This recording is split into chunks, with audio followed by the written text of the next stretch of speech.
तो पैरेललोग्राम के हम लोग टेस्ट पढ़ रहे थे, ठीक है। तो पैरेललोग्राम के टेस्ट के साथ फिर अपनी क्लास को अभी हम लोग कंटिन्यू करते हैं। देखो, दो टेस्ट आप पैरेललोग्राम के ऑलरेडी पढ़ चुके हो, राइट, कि किस तरीके से हम एक पर्टिकुलर क्वाड्रिलैटरल को प्रूव करेंगे कि वो एक पैरेललोग्राम है। कोई सिर्फ एक तरीका नहीं होता है।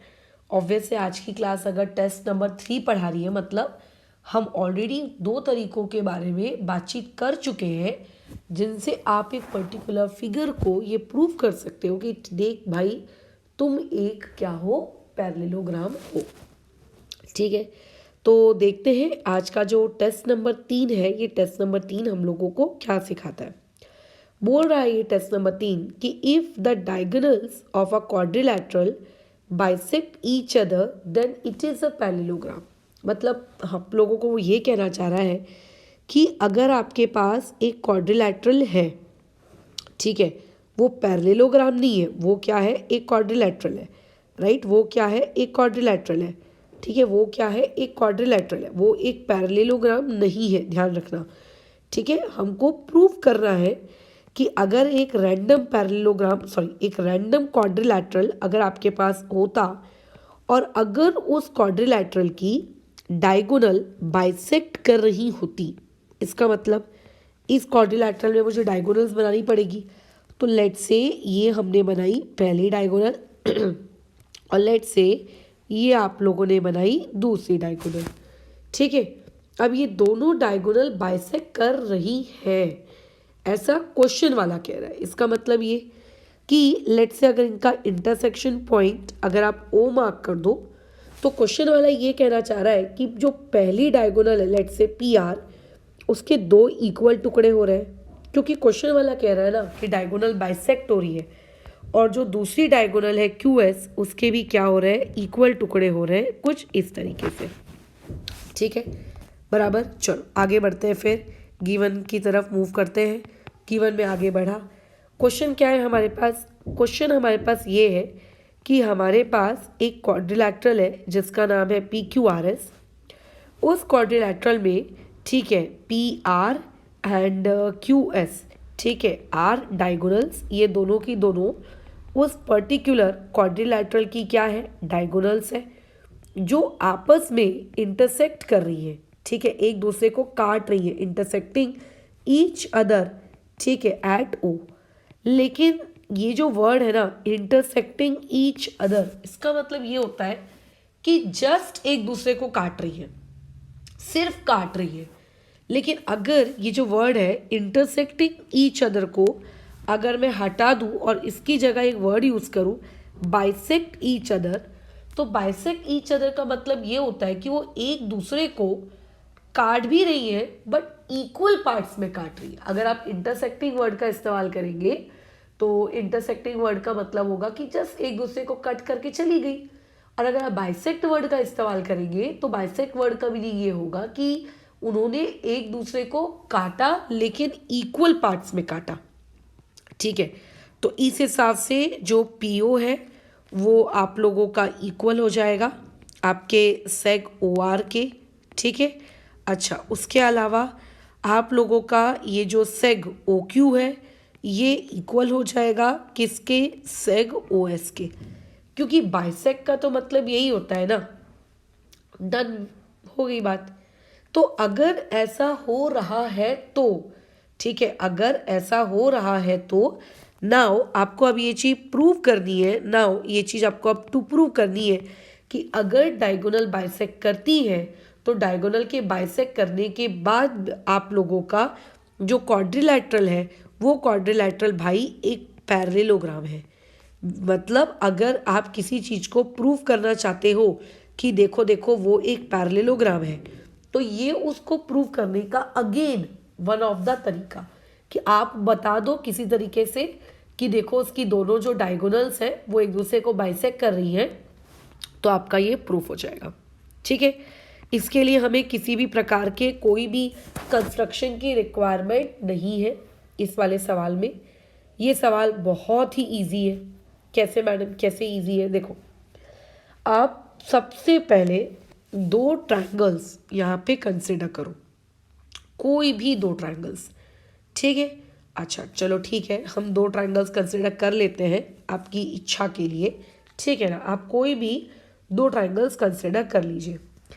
एक हो गया ये वाला ट्रायंगल जिसको मैं समथिंग एक ऑरेंज कलर का मैं शेड दे रही हूँ, ठीक है। ये देखो ये हो गया आप लोगों के सामने, ये ऑरेंज कलर का शेड दिया है, डन, ओके।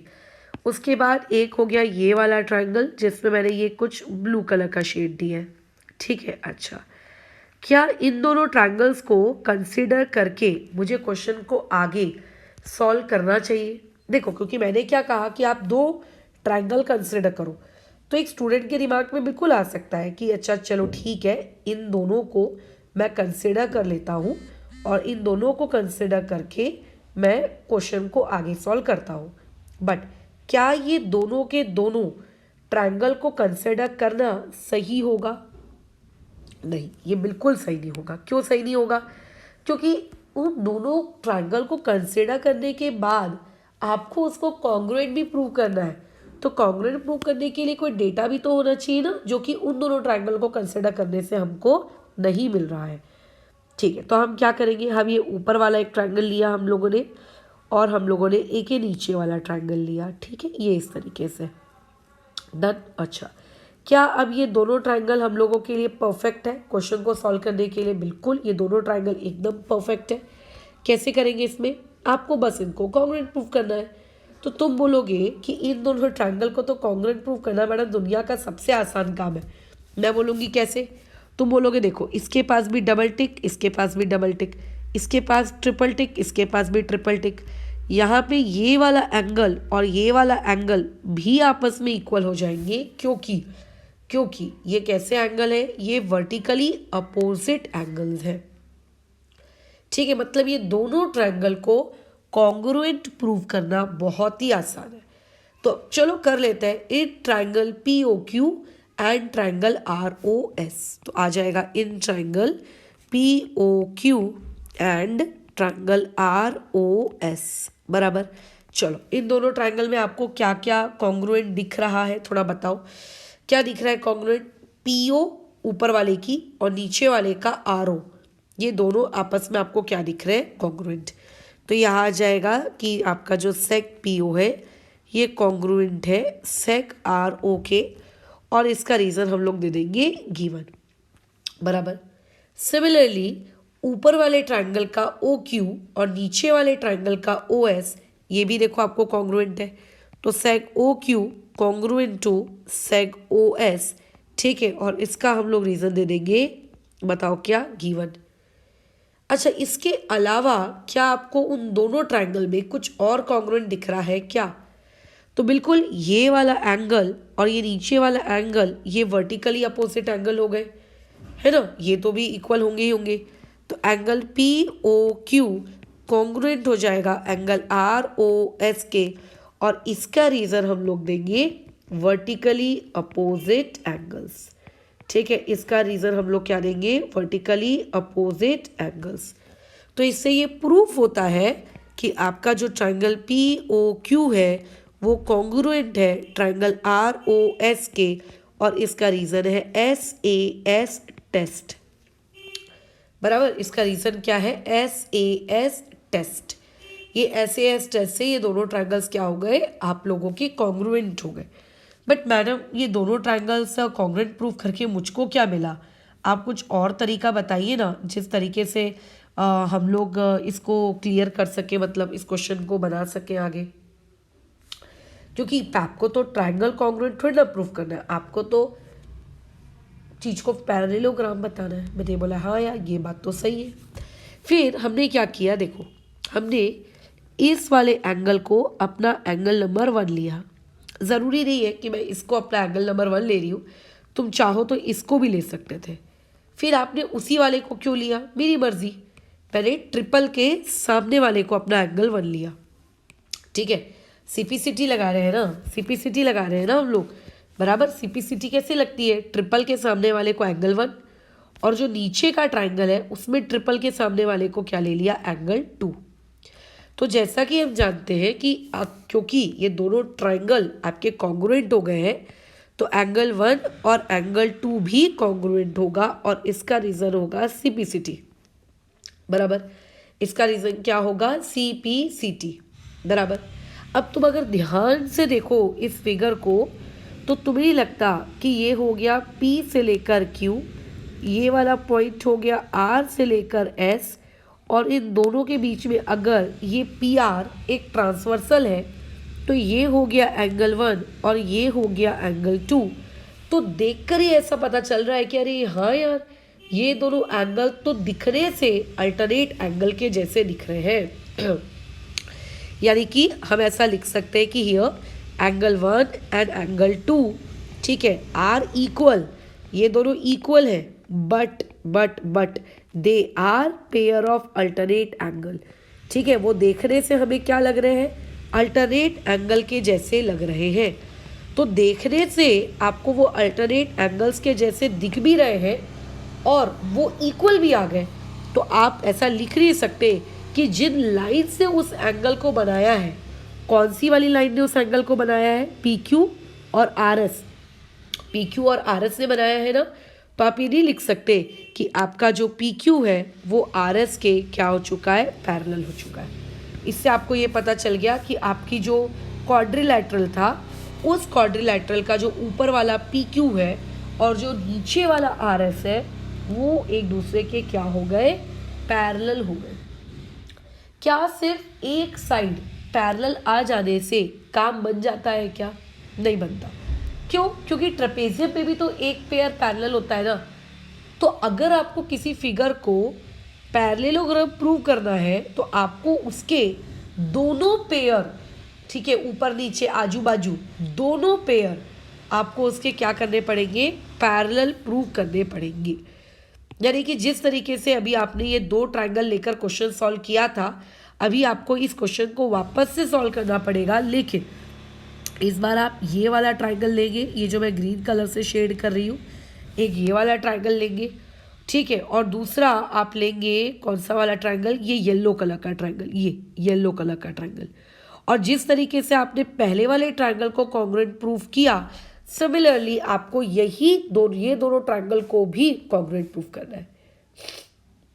तो क्या मैडम इतनी सारी स्टेप वापस रिपीट करेंगे क्या? नहीं, आप यहाँ पे डायरेक्टली लिख सकते हो, ठीक है, आप यहाँ पे डायरेक्टली लिख सकते हो कि सिमिलरली, ठीक है, वी कैन प्रूव, ठीक है, हम लोग ये चीज़ प्रूव कर सकते हैं, पूरी स्टेप दिखाने की ज़रूरत नहीं है। हाँ, वी कैन प्रूव दैट कि आपका जो ट्रायंगल POS है वो कॉन्ग्रुएंट हो जाएगा किस ट्रायंगल के? उस येलो वाले ट्रायंगल के जिसका नाम है ROQ। ठीक है, वो ट्रायंगल ROQ के कॉन्ग्रुएंट हो जाएगा और इसका रीज़न होगा SAS टेस्ट। ठीक है, इसका रीज़न क्या होगा? SAS test. अगर ये दोनों ट्रायंगल भी कॉन्ग्रुएंट हो गए, अगर ये दोनों ट्रायंगल भी कॉन्ग्रुएंट हो गए तो आप यहाँ पे भी CPCT लगा सकते हो। तुम बोलोगे यस मैडम, यहाँ पे भी CPCT लगा सकते हैं। कौन से वाले एंगल्स में? जैसे कि देखो, ये डबल डंडी है, इस डबल डंडी के पास वाला ये एक एंगल ले लो आप, ठीक है, आप इस डबल डंडी के पास का ये वाला एंगल ले लो, इसको नाम दे दो 3, ठीक है, आप इसको नाम क्या दे दो? 3, कि ये डबल डंडी के पास वाला एंगल 3। यहाँ पे डबल डंडी के सामने कौन सा एंगल है? ये, आप इसको नाम दे दो 4, ठीक है। अगर आपको CPCT लगानी है तो CPCT इस तरीके से लगाई जाती है कि नीचे वाला जो ट्रायंगल है, मतलब जो पहला ट्रायंगल है, उसके डबल डंडी के सामने वाला एंगल इक्वल टू जो ऊपर वाला ट्रायंगल है या दूसरा ट्रायंगल है उसके डबल डंडी के सामने वाला एंगल। तो मैं यहाँ पे लिख सकती हूँ कि देयरफॉर अभी हम लोग लिख सकते हैं कि एंगल 3 कॉन्ग्रुएंट हो चुका है एंगल 4 के, और इसका रीज़न है CPCT। अब अगर तुम ध्यान से देखो, अगर तुम ध्यान से देखोगे तो देखने से ये पता चल रहा है कि एंगल 3 और जो आपका एंगल 4 है, ये दोनों के दोनों एंगल्स आपके इक्वल है, ठीक है, एज वेल एज, साथ ही साथ ये पेयर भी है किस चीज़ के? अल्टरनेट एंगल के। मतलब इक्वल तो है ही है, साथ ही साथ में ये पेयर भी है अल्टरनेट एंगल्स के। तो अल्टरनेट एंगल्स बनते कब है? अल्टरनेट एंगल्स तो तभी बनते हैं जब लाइन क्या रही होगी, पैरेलल रही होगी। तो अगर ये इक्वल आ गए हैं और दिखने में अल्टरनेट एंगल के जैसे दिख रहे हैं, तो इन एंगल्स को कौन सी वाली साइड ने बनाया, आप ये सोचो। तो आप बोलोगे मैडम इस वाले एंगल को बनाने के लिए मुझे ये और ये वाली साइड की ज़रूरत पड़ी। एक तो ये अल्टरनेट एंगल के जैसे दिख भी रहे हैं, ऊपर से इक्वल भी आ गए, तो आप ये लिख सकते हो कि देयरफॉर आपका जो पी एस है वो पैरेलल हो गया किसके, क्यू आर के। और गिव इट इक्वेशन नंबर 2। ठीक है, गिव इट इक्वेशन नंबर 2।